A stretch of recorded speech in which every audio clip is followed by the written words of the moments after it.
कुछ नहीं। अब एक्स ही एक्स एक्स एक्स, अब कोई नंबर नहीं है। नहीं 10 चलेगा। 10 9 8 7 6 5 4 3 2 1 0। जीरो नहीं, जीरो होता है, जीरो यानी होता है कुछ भी नहीं। जीरो का मतलब गोल अंडा, गोल अंडे में गोल अंडा कुछ होता है नहीं ना। गोल अंडे तो कुछ नहीं होता। अंडा तो होता है, अंडा तो खाने का। हाँ अंडा ओवल की तरह होता है और जीरो जीरो की तरह। हम लोग तो 1 पे आ गए, अब 2 पे। H1 H2 H3 H4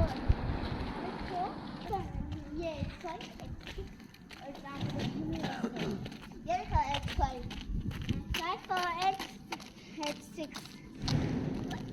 H7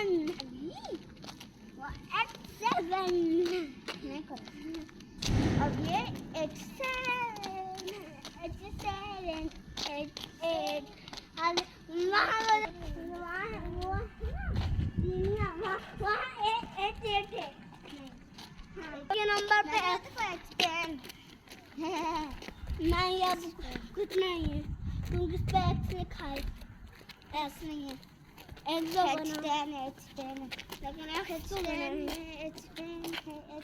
H10 आगे 11 H13 और यहाँ पे कौन सा C है, C34 है। हाँ और वहाँ पे